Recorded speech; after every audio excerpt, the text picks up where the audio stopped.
होता है जो वहाँ की चट्टान पे खड़ा होकर उनके इलाके की निगरानी कर रहा होता है। कुछ आगे बढ़ने पर उन्हें एक नीली मछली मिलती है। ये पी की माँ होती है जो पी और उसके बेटे से मिलकर बहुत खुश होती है। वहाँ से कुछ आगे बढ़ने पर उन्हें एक नीली और एक 3 आंख वाली मछली मिलती है जो पास के गुफा में घूमने के लिए जा रहे होते हैं। ये सुनकर पी का बेटा उन लोगों के साथ चलने को कहता है, लेकिन पी उनके साथ जाने से मना कर देता है क्योंकि उसने आज अपनी पत्नी केंद्रिया को वादा किया था कि वो उसे बाहर घूमने के लिए ले जाएगा। इसलिए वो अपने बेटे को उन लोगों के पास ही छोड़कर वहाँ से निकल जाता है। दूसरी तरफ हम उस बड़ी सार्क को देखते हैं जिसका नाम ट्रॉय होता है। वो पी के इलाके में आ जाता है और अपनी साथ वाली छोटी मछली से कहता है कि उसे यहाँ पर 1500 से भी ज्यादा अलग अलग नस्ल की छोटी मछलियों की गंध आ रही है जिनका शिकार करके उसे बहुत मजा आएगा। इसके बाद वो अपने दोस्तों के पास जाता है और उनके साथ मिलकर पी के इलाके के ऊपर हमला करने का प्लान बनाता है। ट्रॉय की बातें सुनकर उसके दोस्त बहुत खुश होते हैं।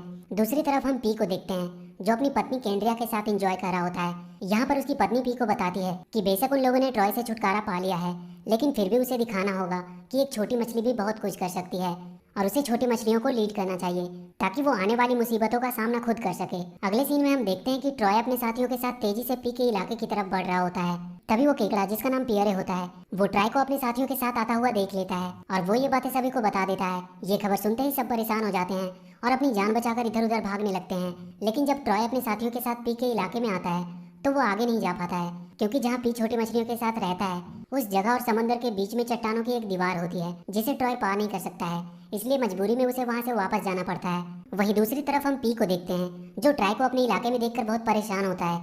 तभी वहाँ पर एक कछुआ आता है जो पी को बताता है कि उसने गहरे पानी में 3 शार्क को देखा, वो वापस जरूर आएंगे, लेकिन वो चिंता ना करे, एक बार वो खुद जाकर ट्रॉय से बात करेगा। इसके बाद वो कछुआ चट्टान के दीवार के पास जाता है जहाँ पर ट्रॉय भी होता है। वो ट्रॉय से कहता है कि वो यहाँ से चला जाए और उन छोटे जीवों को अपनी जिंदगी जीने दे।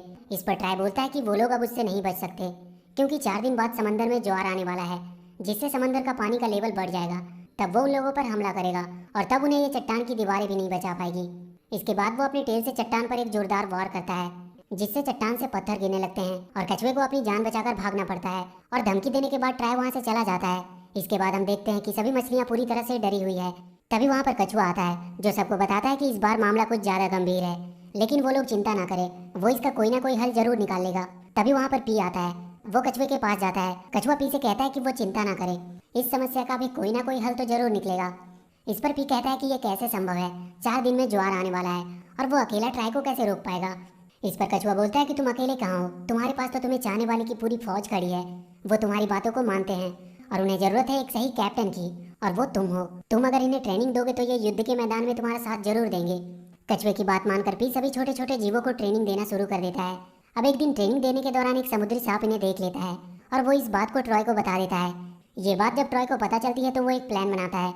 वो उस मछली को जिसने उसे उसके पिंजरे से छुड़ाया था उसे मारने के लिए उसका पीछा करने लगता है और वो भागते भागते पी के इलाके में आ जाती है जहाँ ट्रॉय नहीं आ सकता। और जब पी ये सब देखता है तो वो उस छोटी मछली को अपने साथ रहने दे देता है और इस प्रकार ट्रॉय का प्लान कामयाब हो जाता है। और अब पी के बीच में ट्रॉय का एक आदमी होता है जो उनकी पल पल की हर खबर ट्रॉय को देता रहेगा। इसके बाद हम देखते हैं कि पी सभी छोटे जीवों को युद्ध अभ्यास करा रहा होता है, लेकिन कोई भी खुद पर अच्छे से कंट्रोल नहीं कर पा रहा था। और इसी दौरान एक मछली वहाँ खराब पड़े पनडुब्बी के अंदर चली जाती है और अगले ही पल पनडुब्बी में से एक मिसाइल निकलती है जो पास के एक चट्टान से टकराती है जिससे एक जोरदार ब्लास्ट होता है। लेकिन खुशकिस्मती से इस दुर्घटना में किसी की जान नहीं जाती है।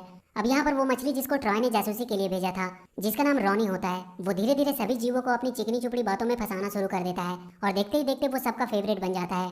अब एक दिन जब पी सभी को ट्रेनिंग दे रहा होता है तभी वहाँ पर रॉनी आता है जो पी से कहता है कि सभी जीवों के पास अलग अलग शक्तियाँ हैं, तो क्यों ना एक प्रोग्राम का आयोजन किया जाए जिसमें सभी जीव अपने अपने टैलेंट का प्रदर्शन करेंगे और इस प्रकार सभी को अपने पावर्स के बारे में पता भी चल जाएगा और उसे ट्रेनिंग देने में आसानी होगी। रॉनी का ये प्लान सबको बहुत पसंद आता है। इसके बाद एक प्रोग्राम का आयोजन होता है जिसमें सभी जीव अपने अपने टैलेंट का प्रदर्शन करते हैं। वहीं दूसरी तरफ रॉनी ये सारी